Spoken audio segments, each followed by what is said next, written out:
Welcome to Barn Banter by Horse Illustrated, a podcast with something for all horse lovers. I'm Raquel Lynn from Los Angeles. You might know me from my blogs, Horses and Heels or Stable Style. And I'm Susan Friedland from Saddle Seeks Horse. Raquel and I grew up reading Horse Illustrated magazine and riding as much as possible. Today, we both write for the magazine and are friends in real life. Join us each month as we do one of our favorite things, talk about horses and the horse lifestyle.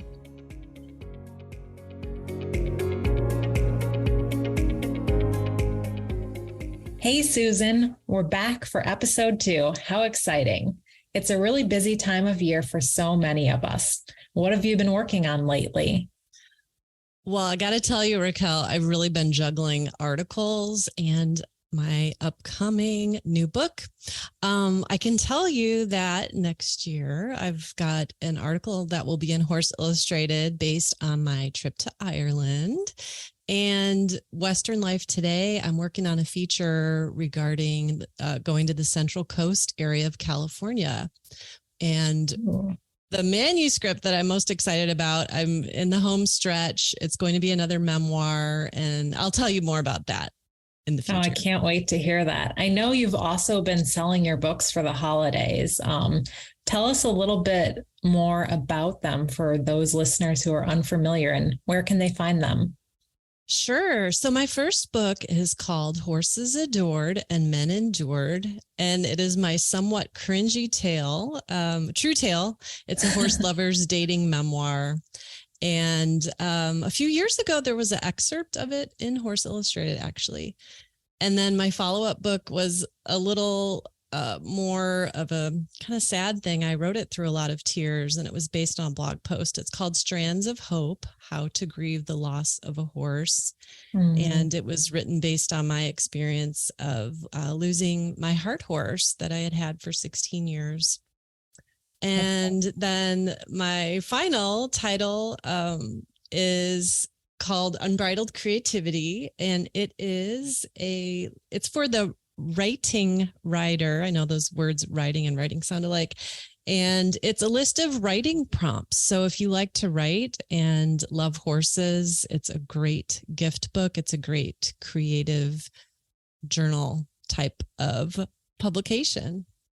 And those can be found at my website, saddleseekshorse.com. That's awesome. And Raquel, you're also an author. Besides your beautiful candles, you have a coffee table book of Dream Barns. Can you tell us a little bit about that? I do. So Stable Style Barn Inspiration for All Equestrians is a lovely book loaded with beautiful barn photos. And light reading. So it's a nice book to just flip through, on a cozy, rainy or snowy day. That's what I kind of love about this time of year. We get to catch up on books or more indoor projects. Of course, we miss the riding, but I do love flipping through a good book with a cup of tea. Yeah, I'm in the middle of, I don't even know how many books right now, horse books, self-help books, all kinds of books. It's definitely the season. That's awesome. Let's get on to the show. Absolutely. We have so much to talk about today. First, we are going to be chatting with author and polo player Courtney Maum. Her horse memoir, The Year of the Horse, was chosen by the Today Show as the best read for mental health awareness. Then Rebecca of Rebecca Ray Designs talks about her lifestyle brand and gives us some decorating tips for the holidays, followed by our ASPCA Right Horse of the Month, which you can adopt. Our first guest is Courtney Maum. Courtney is the author of 5 books, including the memoir, The Year of the Horses, which, by the way, is in Horse Illustrated's November-December issue in the Winter Reading List article. And she's also the author of the groundbreaking publishing guide that Vanity Fair named as one of the 10 best books for writers before and after the book deal. Courtney is also a writing coach, executive director of the nonprofit learning collaborative, The Cabins, and educator.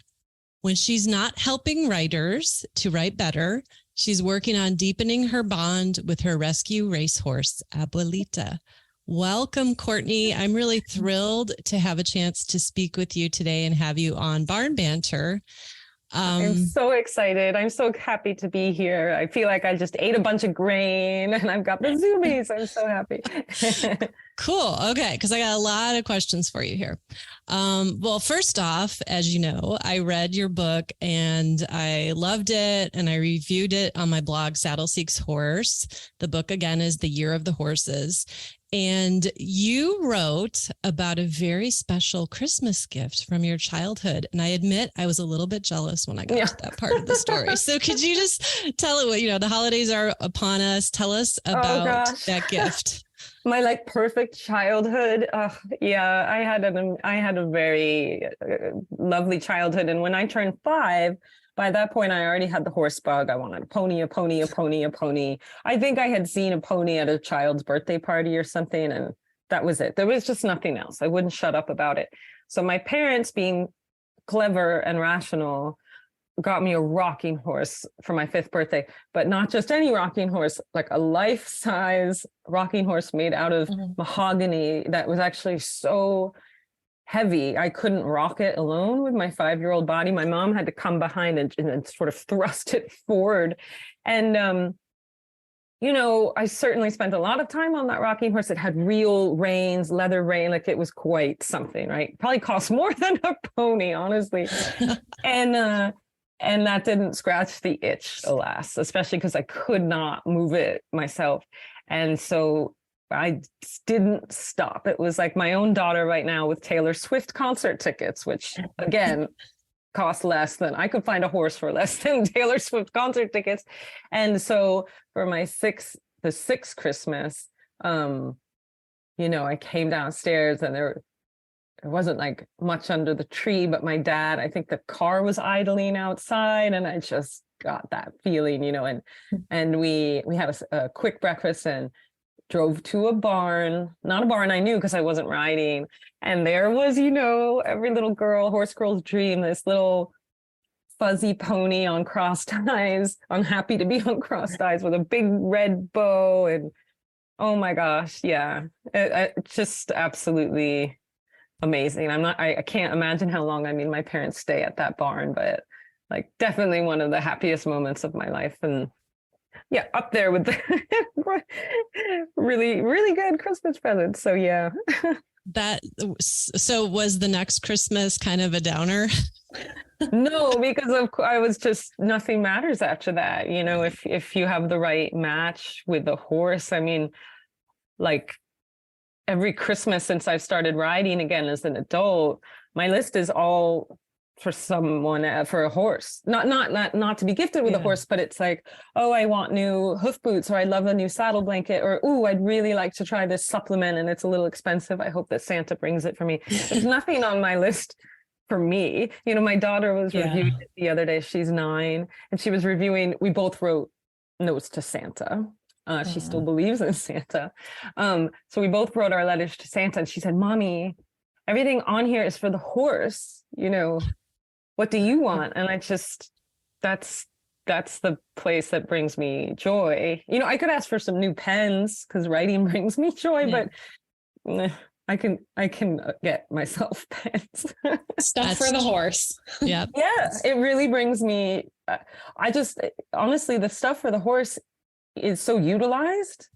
Yeah. Whether it's treats or I have no idea, a new, I'm thinking of small things, not like a new saddle, but, new polo wraps or whatever. I'm having tactile interaction with these things every single day in a way that a new dress, maybe not, or I have no idea. Okay. Well, I really hope that your family listens to this episode. Yes. So feel free to just spout off as we're going through these other questions, what it is you want, because maybe we'll drop some hints there. All right. So back to this dream pony, your 6th Christmas. I would love to know like color, name, breed, how long. And then also there was a gap in your life. And then you have another larger pony in your life now. So maybe you could start with the first and then your current.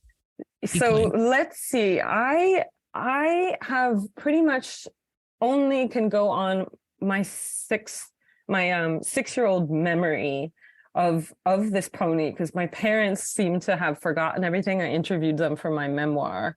I had thought that we owned the horse. My mom said it was a lease. My dad said he bought it. You know, I know there seems to be the moms are not really a family of communicators. So this horse was like muddy colored with a sandy, one of those lion manes, you know, it just like constantly was sticking out and looking slightly electrocuted, and had that delicious pony attitude of always being grumpy but willing, you know, but like always kind of sassy about it. And I named the pony Fantasy. And we were, you know, partnership for maybe 2 years when I got quite tall. I had a big growth spurt and was starting to jump higher. We were jumping and stuff. And so I do think that it was a lease, you know, and my dad was like, it's the same amount of money, a horse, you know. So I think to him, he owned it, but it, you know, it went, I changed barns and everything. So Fantasy passed into the hands of another really lucky girl. And after that was Woody and a flea bitten gray.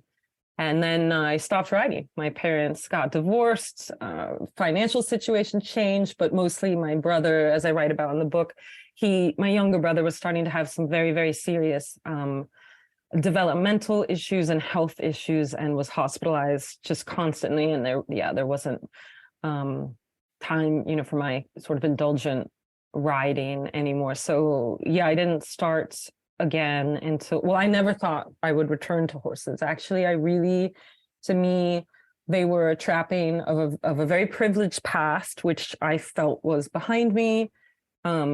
By a pretty early age, I recognized that I wanted to be a writer. I was clever enough to look around in, you know, 1980s Greenwich, Connecticut, and realize that a lot of material comfort did not come from being an artist, you know, so maybe that was not that my youth was not what my own adulthood would look like, is something that I was pretty convinced of at an early age. And even though my parents were paying for the horse stuff when I was little, you know, you don't have to be a genius to look around and see it's all Land Rovers, or where I was in Greenwich and Bedford, New York at the time. You know, it takes money, right? Or it can look like it takes tons and tons of money. I've found a different angle in now as a professional artist. But yeah, I really never thought that I would have the privilege or ability or financial independence, to be honest, to be able to go back to horses. As a creative person, I really try to live beneath my means. That seems like the most sustainable thing. So it seemed like no place for horses. But as I write about in the book, when I was around 38, I just had a complete unraveling, and I couldn't find my way back to joy anywhere in my life. And that's how I returned to horses. And my first horse that I've ever owned in my life, Abuelita, is a horse who's not in the memoir. She came into my life after I had finished that book.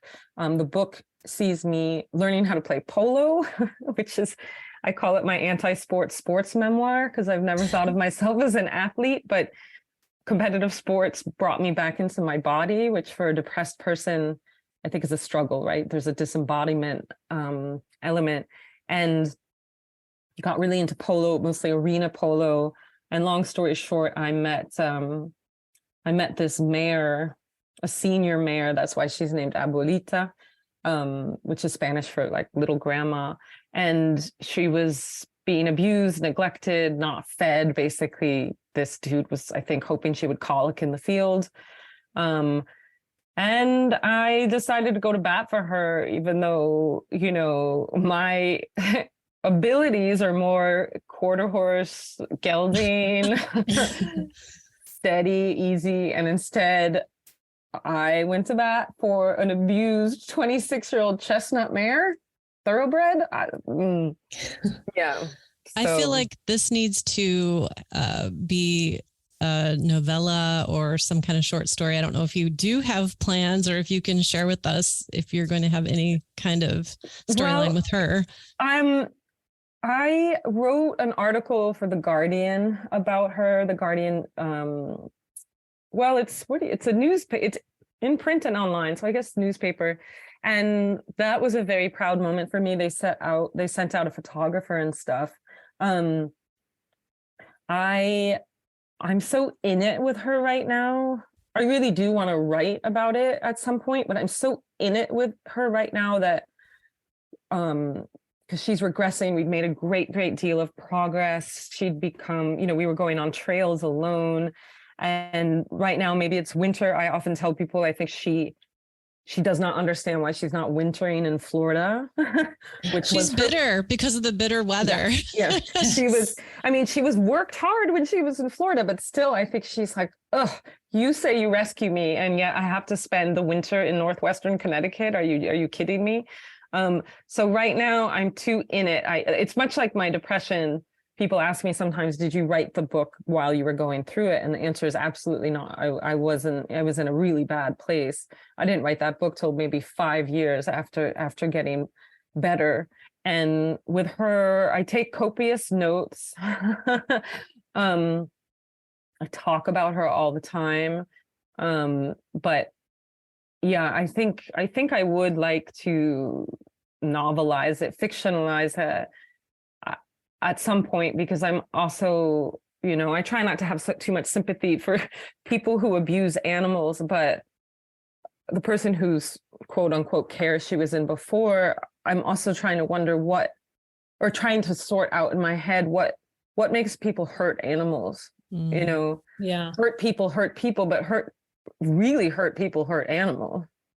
Right. If you look at, not to go too dark, but a lot of serial killers start off as children by hurting animals. And so there is something that I think is expansive enough to try to look not just into my own character. Why in the world would I, a fearful person, adopt this kind of horse, but also this former owner? What happened in his past, true or not, invented, that led him to hurt animals that carried him around on a polo field. Yeah, that sounds very interesting. I have another question that I wanted to ask you. So your writing is just beautiful, and there are scenes. I read it this past summer, but I could picture like it was a movie going on in my head. And so one of those scenes, and I would love for you to share with people who haven't yet read your book, there was this pivotal YouTube search, which brought a stunning dressage performance your way. And I feel like that sort of set you on this trajectory back to horses. So could you maybe just give us a quick synopsis of that? Because I love that scene. Oh my gosh, let's see. Right. So in my memoir, The Year of the Horses, I was just feeling so lost. My daughter had turned 2.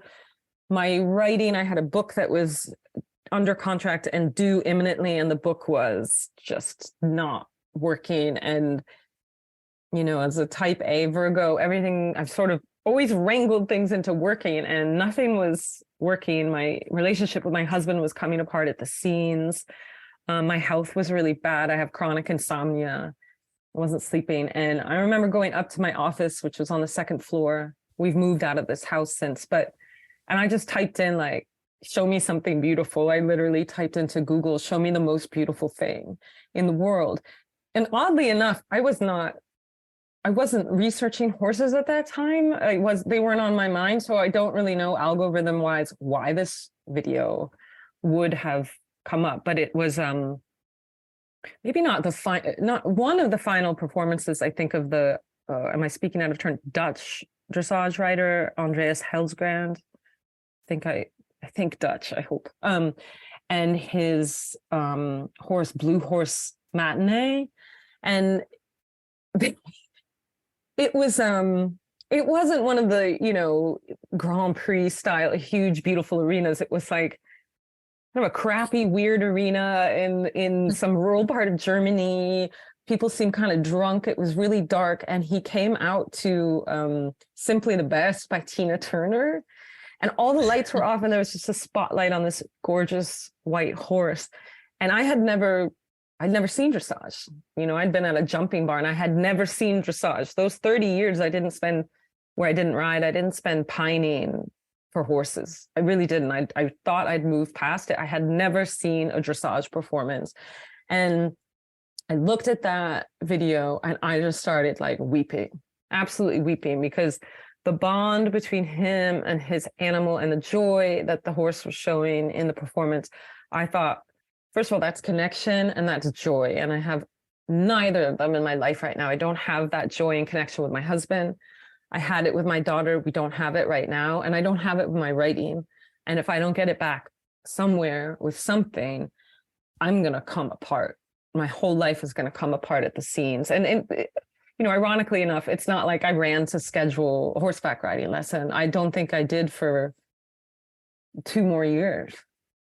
It took a while, but that stuck with me. And I did start to write about horses. I brought a fictional dressage rider into first a short story, and then I tried to develop the short story into a novel. And so I was writing about horse people, but totally avoiding barns.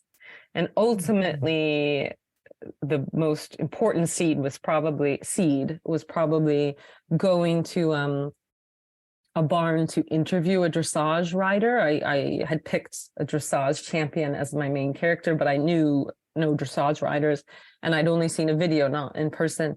So I went to go interview her, and it was the smell of the barn. I had not been back in a barn for 30 years, and we're doing this with video, and I could see both of you nodding, you know, because that's just like, that's it.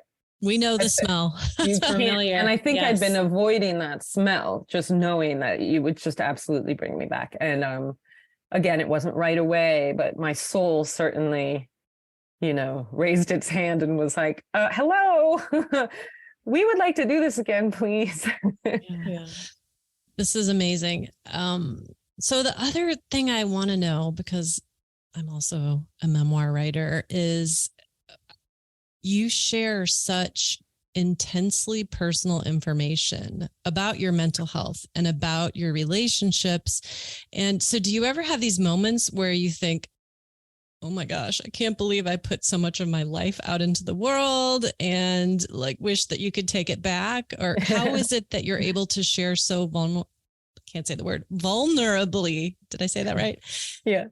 And then maybe elaborate a little bit more on the role that writing has played in helping you with depression and just some of the other relationships. Yeah. Well, thank you for that question. That's an important question, you know, for anyone writing memoir. There's lots of different ways to go about writing memoir. But to me, the most important thing to avoid doing is settling a score, writing for revenge, writing from a place of anger. And a lot of my original drafts were coming out like that.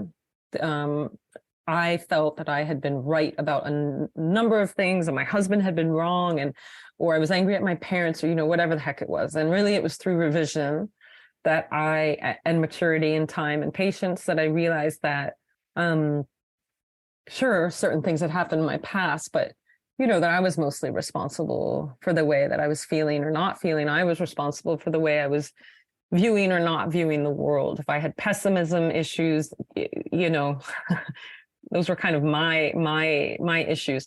So I don't know. I've always, I've written a lot of personal essays. I've always truly enjoyed writing personal essays. And I find that if I'm not taking a risk, if I'm not doing something that's making me feel uncomfortable and scared, but courageous at the same time, then probably what I'm writing isn't worth it.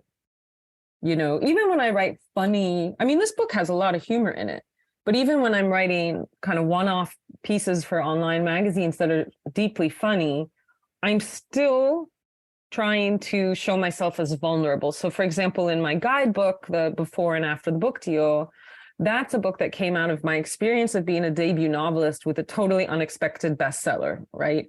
And then being toured for that book all across the country. I had chauffeurs, you know, it was like wild. And then I'd show up to these events and there'd be one person there, and one was a bookseller. And then, I'm not saying this in a glib manner, there'd be like a homeless man. There's often homeless people at readings because it's a nice, free, warm place to go. And I was like, nope, what is happening? I don't understand. They're footing the bill for the plane and the hotel and the driver, and there's 2 people at every reading. And I called my agent, like, they're going to fire me. I'm some terrible disaster. And she said, oh, no. It's like this for everyone. And I said, why isn't anyone telling? So, that whole book was about me kind of bringing in the sisters and brothers and saying, okay, no one else is going to tell you this, but all this weird stuff happened to me. And then I went and interviewed hundreds of people. But, I was like, I'm pretty passionate about embarrassing myself so that other people can learn and hopefully avoid from mistakes. So, that to me, writing in that manner feels necessary and brave. It's probably harder for my family members to read than it is for me to write, I think. And then your second question, the writers and the mental health, it's just a constant mirror checkpoint for how I'm doing with my energy levels. In my darkest hours, like my cortisol is sky high, like so high. I've broken it out into shingle, just have a lot of anxiety, and you can't have that anxiety running that high around horses, and certainly not my crazy chestnut mare. So, I find it deeply satisfying. Now, I went from when I started riding, walk down the barn aisle and the horses would just pin their ears, or they'd weave or bob. They just I was carrying such terrible energy. And then when I rode, my shoulders were so high and my legs were so clenched and I wouldn't breathe. And so I'd often be the person that got bolted away with, pretty often was bolted away with. And I wanted the animals to nicker when they saw me. I wanted to not be bolted away with. And so little by little, I had to adjust the way I held my body. I had to adjust the way that I breathe. Well, I had to breathe. I had to learn how to breathe. That's sometimes the hardest part in writing. I find it incredibly difficult. In fact, I often sing now. I sing so that I don't block my breath. But, I just have it's easier for me to be in front of a horse who pins their ears and says, I don't love what you're bringing into my world today. That's feedback I can handle more easily than in front of my husband, if we have a little bit of a kerfuffle, or if my daughter's a little sassy with me. Those things are more loaded, you don't know exactly. There's so much baggage in personal relationships, and also human beings are not always honest. Whereas horses are just boom, ears back, ears forward. There's not that many directions for.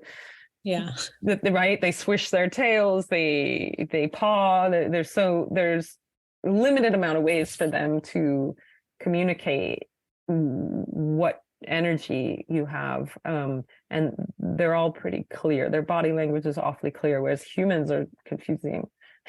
Yeah, that's true. I love what you said though about the singing, because my new farrier actually hums when he trims my mare, and she just kind of melts with him. And I've always thought that she was always a little difficult with the farrier before. And I was like, well, she's fine for me.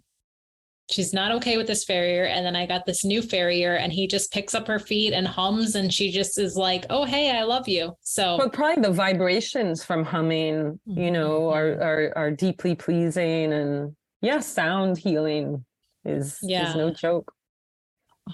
All right. Well, we're in the home stretch of this interview here. And Courtney, I know that you work with other writers. And if you want to give us a little synopsis on your coaching, the cabins, and then also where people can find you so that they can connect with you more and learn about how you work with writers.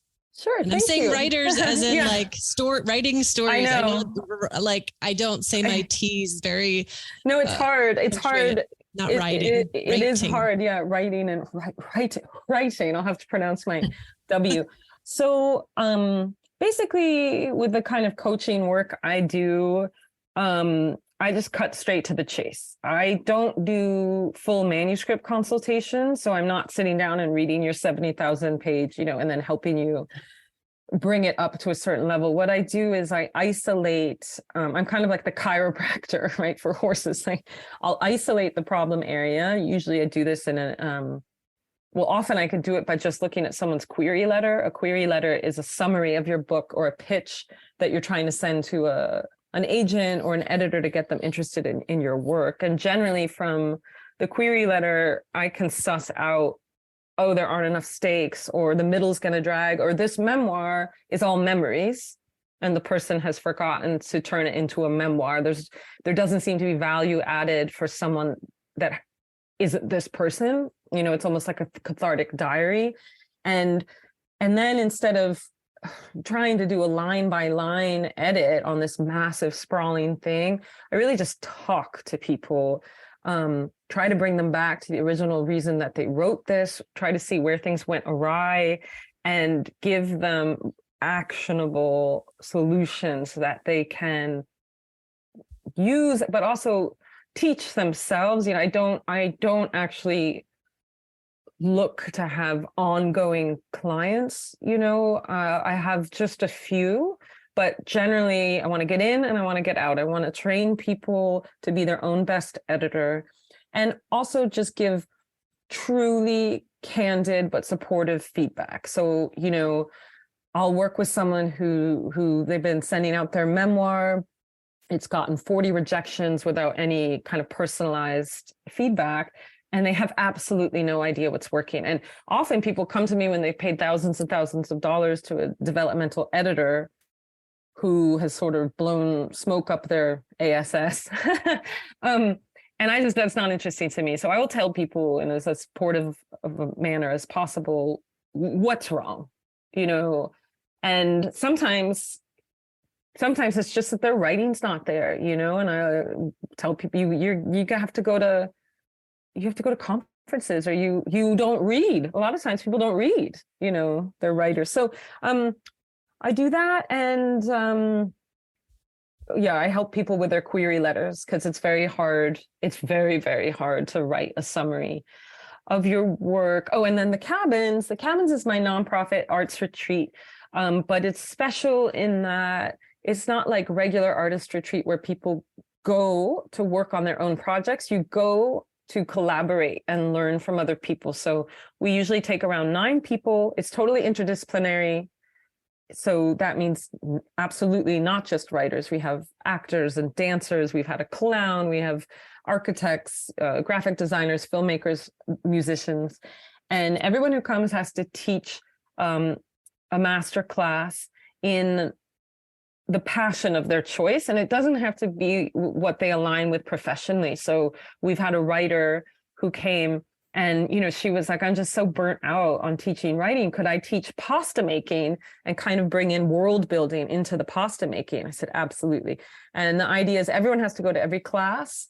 And you need to participate and just open yourself to learning new things, because I really do feel that we have become, even in creative industries, we're in silos all the time. We talk with the people who are in our specific line of work. We watch what we want. Everything's on demand.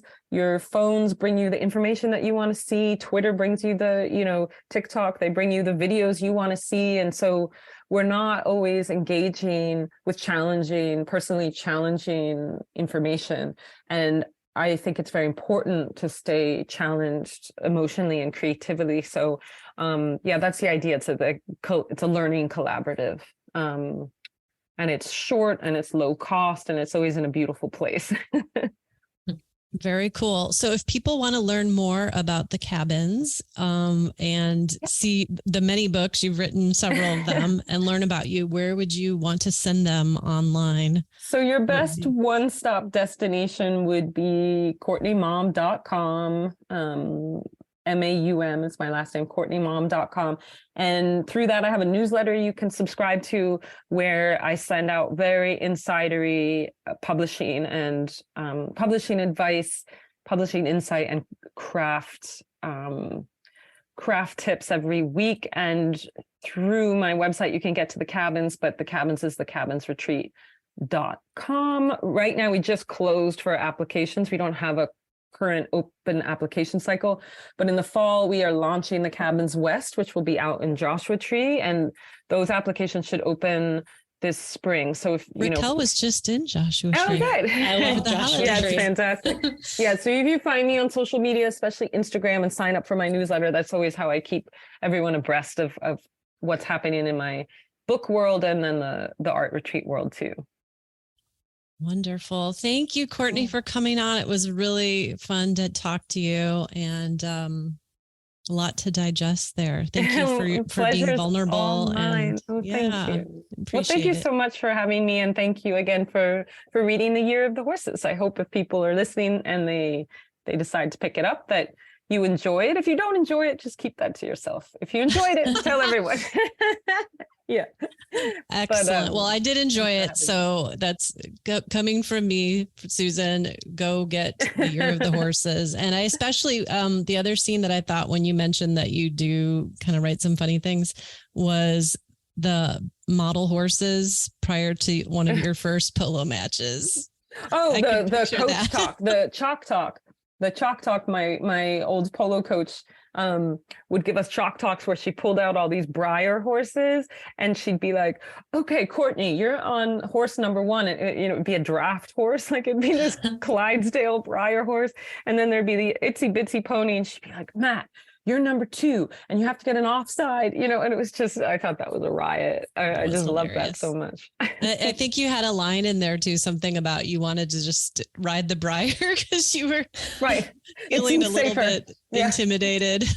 Yeah, I definitely wanted to be on the Breyer. It would have been, in the beginning, that would have been better for everyone. Yeah. Oh my goodness. Hilarious. Well, thanks again, Courtney. It's great to see you. And we wish you much success with your writing endeavors. Thank you. And I wish the same for both of you. Thank you again for having me. Happy holidays. Yay. Happy holidays. Bye. Bye. With unrivaled performance and breakthrough equine technology, Exhibitor's color enhancing system is pH balanced, contains no harsh chemicals, bleaches, or dyes, and intensifies your horse's natural coat color, coat contrast, and shine. Champion dressage trainer and international Grand Prix rider Kim Gentry says, "The Quick shampoo and Quick conditioner are amazing.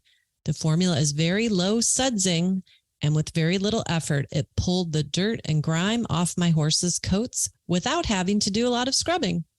The thing I'm really impressed with is how soft it leaves the horse's mane and tail. For professional show ring results, Exhibitor's formulas clean and maintain the magnificence of your show horse."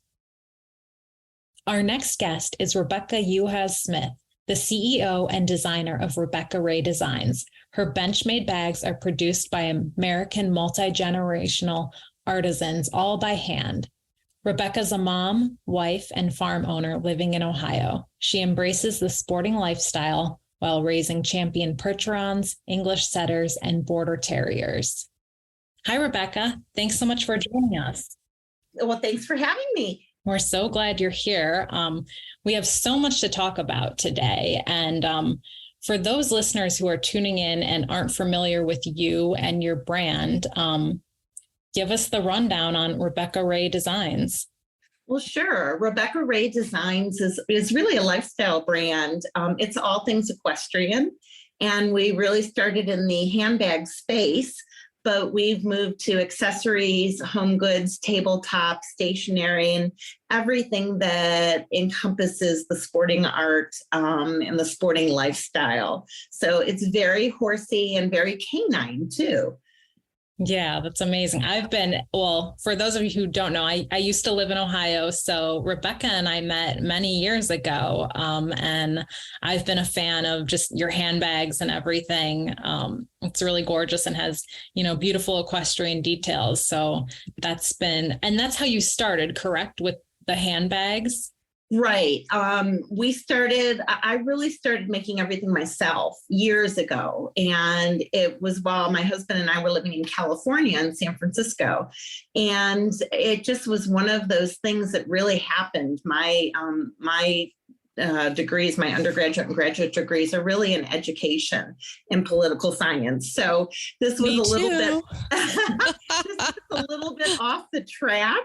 And I just started making these bags because I have such a love of antiques and all things vintage. And one thing led to another. And really all the dog show judges were carrying them, and my horse friends were carrying them. And one thing led to another. And we won a national entrepreneurial women's search opportunity offered by Country Living magazine first, and then we've been chosen twice to be on the Oprah magazine Best Made in America. So some wonderful things happened to us along the way. Yeah, that's fantastic. I mean, it's been cool to see you guys grow, and I always love to see what is new. And speaking of that, what are some fun holiday offerings you have right now in the shop? Well, we actually have had a wonderful holiday season, and we have offered some really specific things for holiday, which is kind of new for us.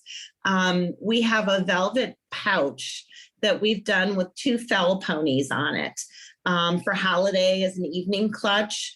And that has been a huge hit. We've done several other wonderful pouches and clutches that are just for holiday. We also have ornaments that we did this year with our images that are all made here by hand, and they're cut out on a fabulous laser machine. And then we apply all of our art on both sides and apply snow and sparkle. The elves go at it.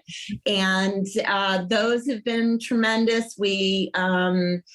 Our green zucchini Blair bag, I think in the green and the red for holiday, has been a terrific piece. And our stationery, our tea towels, and all those small giving opportunities as gifts and barn gifts and things like that have really done very well this year. We have candles with wonderful equestrian scents and things like that. So it's been a fun season for us.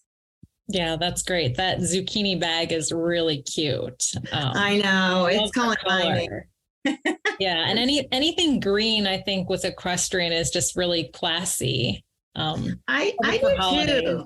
I do too. Green has been trending very, very heavily, and this is a particularly good green. We always do well with it, but we did not see this coming with this bag. It outsells the other colors at least 2 to 1. So Rebecca, if I could insert here for a minute, I follow you on social media, and I've long really enjoyed your designs. But for listeners who are new, and I know you're talking about the zucchini bag, of course, all I can think of is zucchini in my garden. So could you elaborate a little bit so for people could get a picture in their mind of what type of bag this is, if it's more of a large tote or a smaller clutch, or maybe you already said, and I was thinking about your percherons that you're going to talk about in a minute. No, it's fine. It's a saddle bag. It's a crossbody saddle bag, and we make it in 2 sizes. It has a bit on the front, and it's a very simple design, but it's very classic. And again, it's all bench made and stitched by our harness makers. And it has a contrasting top stitch, and it comes with a wonderful strap that also has a woven part in it. And we're making it in the zucchini green, which is just a really great deep green. We're making it in red, in our regular chestnut, black. And we also, for holiday, did a black bag with black patent leather accents on it. So that one has been terrific too. So you have to go to our website and you can see it, but there are great pictures of all of them. Thank you. That's fantastic. Now, speaking of holidays, I know that you do an amazing job decorating your house for Christmas. So I have to ask, how many trees do you have this year? At the moment, I have no trees up. Okay. This elf has been so busy packing product with our team that we are packing into the wee hours of the night to get everything to its owners. But I do normally, we have 3 or 4 major trees, and then I have a lot of feather trees. And I think last year I counted and we were up at around 10. I love collecting for the holiday, and almost everything we have in the house is vintage or antique, and including all of our ornaments, except for our family tree. And I love using fresh florals. So I do tend to wait until everybody goes to bed at night. And then I decorate for a couple hours every night until I get done. And we like to entertain, so that's fun. We're featuring those designs this year on my blog. So actually yesterday we released some sneaky pictures of the house and the animals helping decorate, and we'll take pictures of the barn and just the fun that we have during the holidays here in snowy Ohio.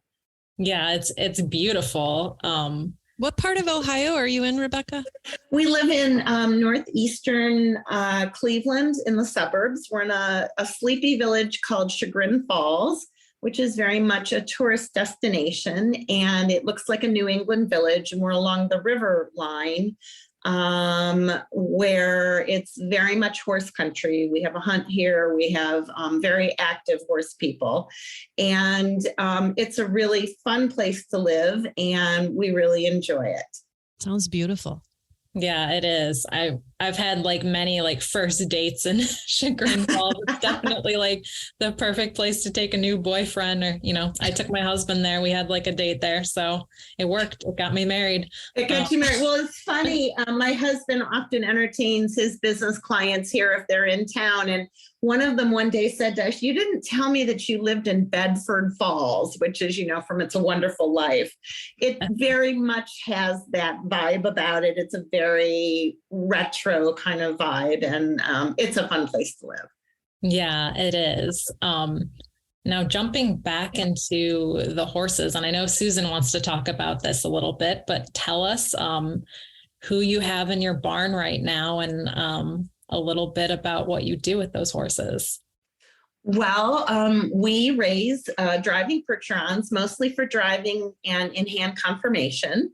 And our mares, we're producing babies with our mares. And right now, we actually are down in our numbers. We have 2 Percherons at home. We have a mare whose name is Whirligig, who's Lily, and I think you've met Lily before. Yes, I have. And we have a young stallion who's very promising and very exciting. His name is Drift, and he's actually off for a little training. And then we have a warm blood in the barn whose name is Stella the Warm Blood, and we have a few extra ponies that are here just laying up for some friends. So that's what we have in our barn right now. But we're very active with the Percherons, and we've had as many as 5 or 6 at one time, which is a lot of big feet. It is, yeah. And your barn is beautiful too. It's actually been, her tack room has been featured on Stable Style before, and just your home, and I think your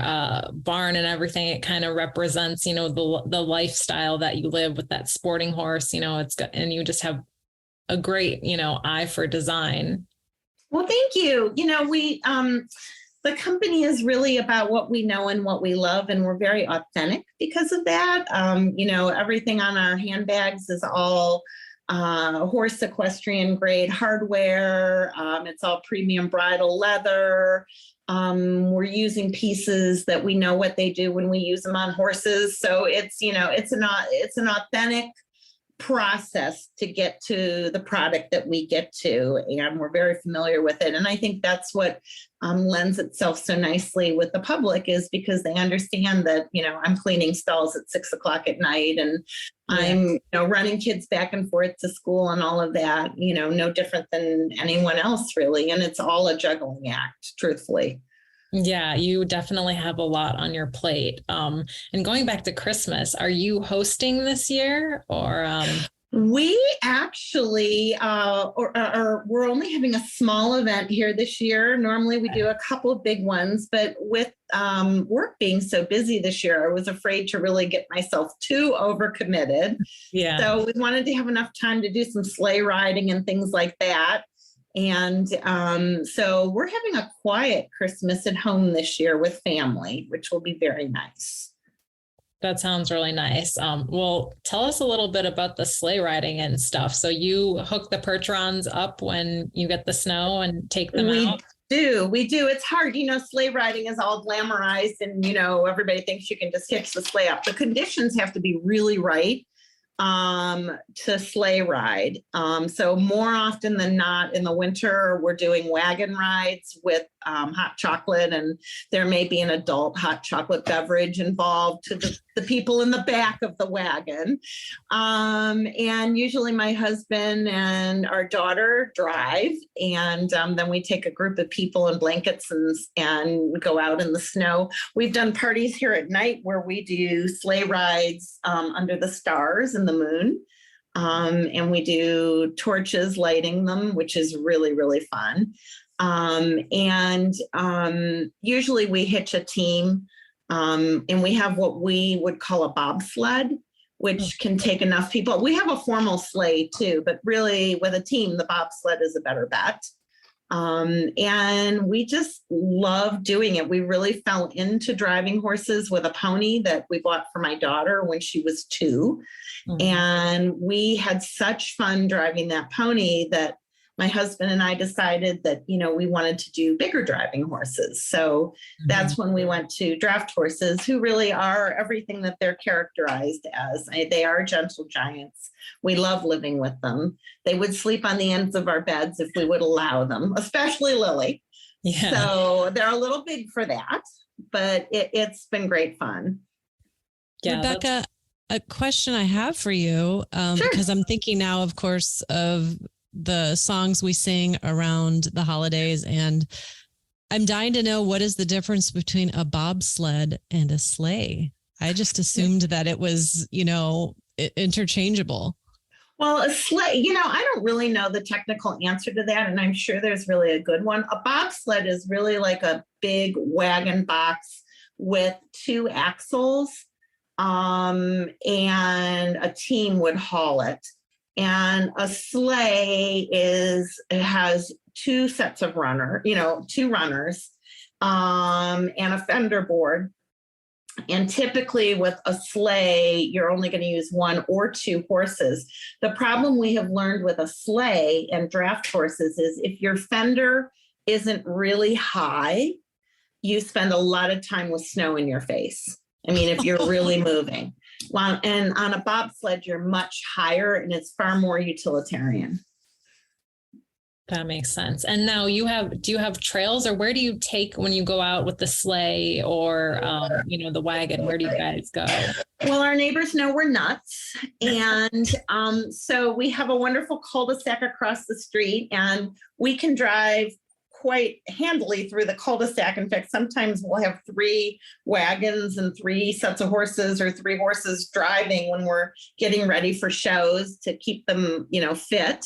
And they're wearing borium tips on their feet so that they don't slide on the asphalt. Our neighbors love it. I think one day somebody offered to pay my husband to come to a birthday party. And I'm not sure where he thought my husband was from, but my husband is like, I'm your neighbor. I will come do it for free. So, and then we also have about probably 10 acres of trails here on the property that we can use, and we just use it for work and conditioning. That's awesome. That's such Raquel, I think you need to go home to Ohio, and I'll meet you there. I'm in Illinois presently, and we'll go and we'll pray for snow, and Rebecca can take us out. And it just sounds like so much fun. I feel like it's an amazing thing. And when you show driving horses, when everything goes right in a driving class, it is like, I've handled a lot of great dogs. I've ridden a lot of great horses, but there is something about driving, a horse and getting an amazing drive out of them in the show ring that is euphoric, to tell you the truth. It's a real high. So it's tons of fun. Yeah, it looks, magical. And it is magical. Although, as my husband always says, there's a great difference about when things go bad. When you're riding, when things go bad, the worst that's going to happen is you are going to part company with your horse and you're going to fall off and you'll be separated as you were intended. When you're driving and something goes bad, it's a more complicated thing. And, through the years, we've learned to deal with those things. Very rarely does anything go wrong, but, you'd be surprised. And you have to always respect the amount of power in any horse, but especially these horses. And, they have big bodies and they're just by nature, they're big horses. And so you have to be really careful with that too. Yeah, absolutely. They're horses. So anything that can go wrong. Exactly. Might. Exactly. Yeah, that's fantastic. Well, I kind of think I already know the answer, but do you have a favorite Christmas memory with your horses? I feel like, taking them out in the sleigh has got to be the highlight. That is high up there. And the driving pony, we used to have such fun with Lizzie when she was, little and sat between us and we would drive those horses in the snow. But I do have a reoccurring favorite thing that I do for Christmas, which I was thinking about before the interview. My mother comes from her family behind her is German. And there's a German fable that says that at midnight on Christmas Eve, the animals speak to one another. And so for years, my mother has been, she used to tease us and her family used to tease us that she would go out into the barn at midnight and hide and try and hear the animals speak. And there is something incredibly soulful about being in the barn on Christmas Eve at midnight, listening for the animals to speak. It's just, for me, it's, my private quiet time with them. And I think that that's really magical. So I listen every year for them to speak too. I'm waiting. Lily, she's not so good with her enunciation, but she's working on it. So that's my favorite time of the holiday. That sounds like a perfect way to, spend the holidays with the horses in the barn. Mm-hmm. Yep. Yeah. Well, that's amazing. Thank you so much for being with us here today. Now, for those of you listening at home and don't know where to find Rebecca, can you tell us about your links and where to find you online?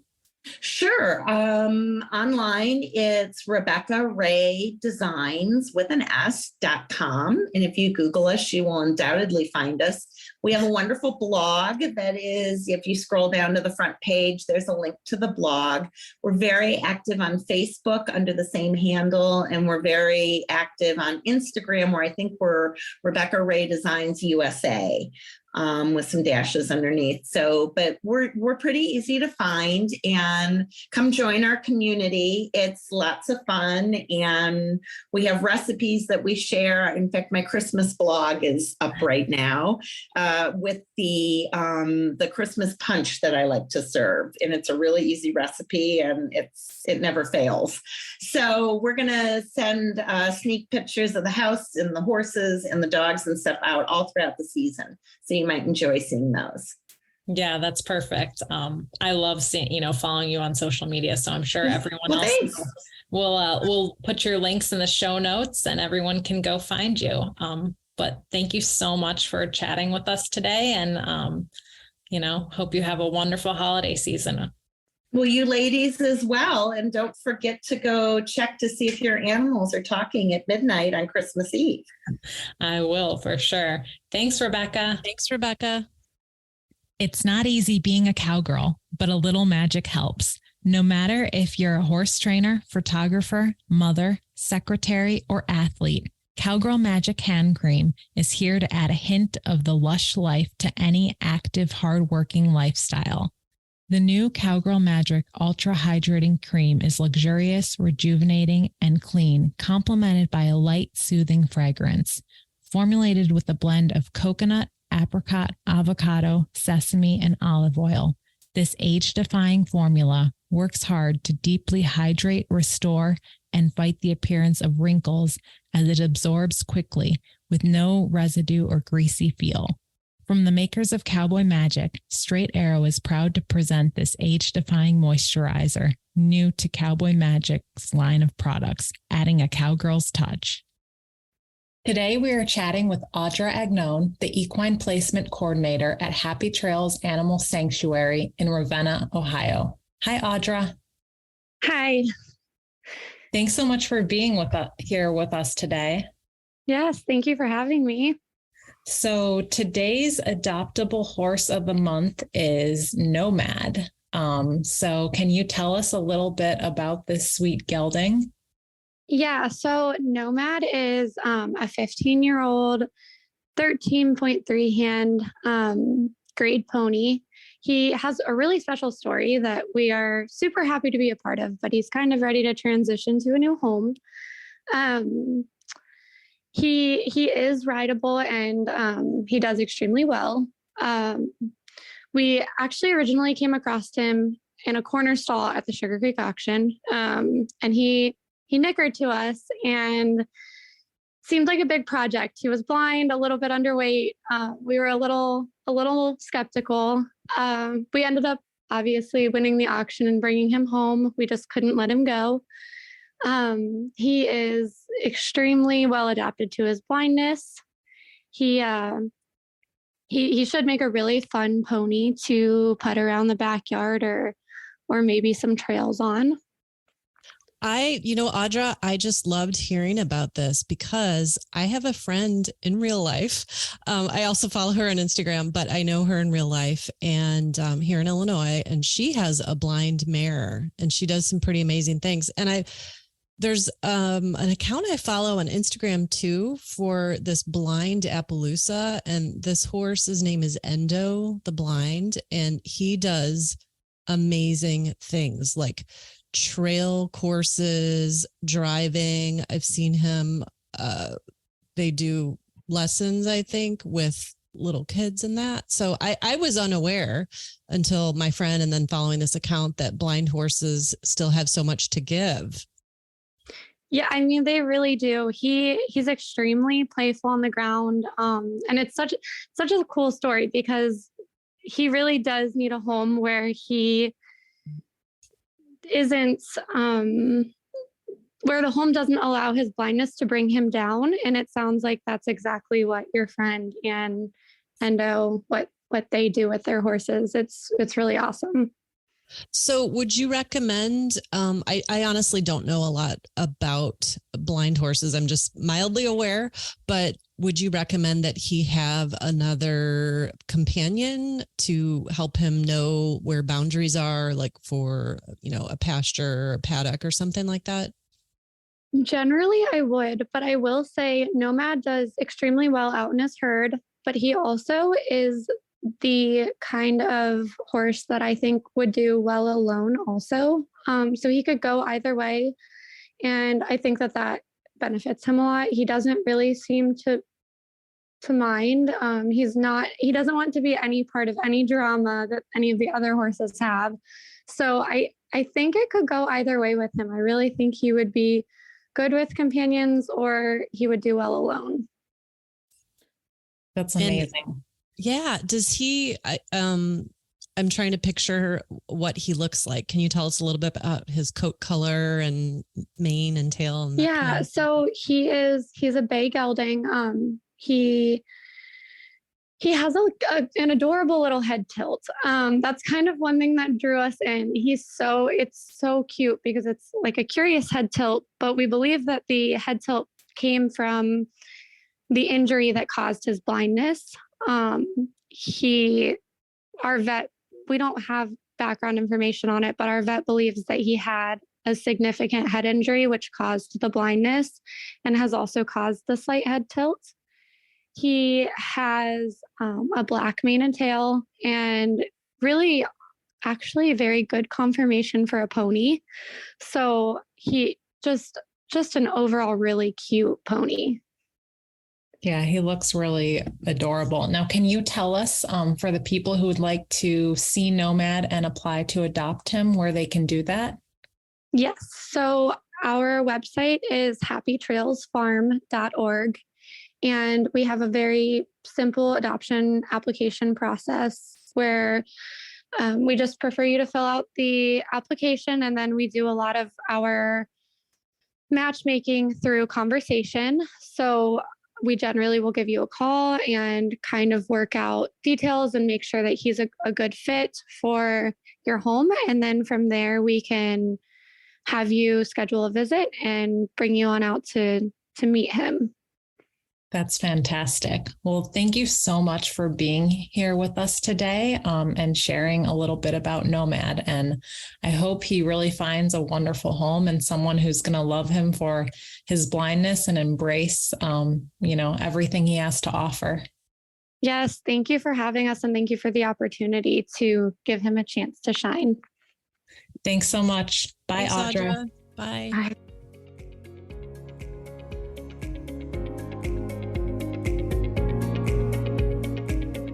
You can listen to all of our past episodes at horseillustrated.com/podcast. And for a special subscription discount just for podcast listeners on Horse Illustrated or Young Rider magazines, visit horseillustrated.com/barnbanter. Thanks for listening. See you next time.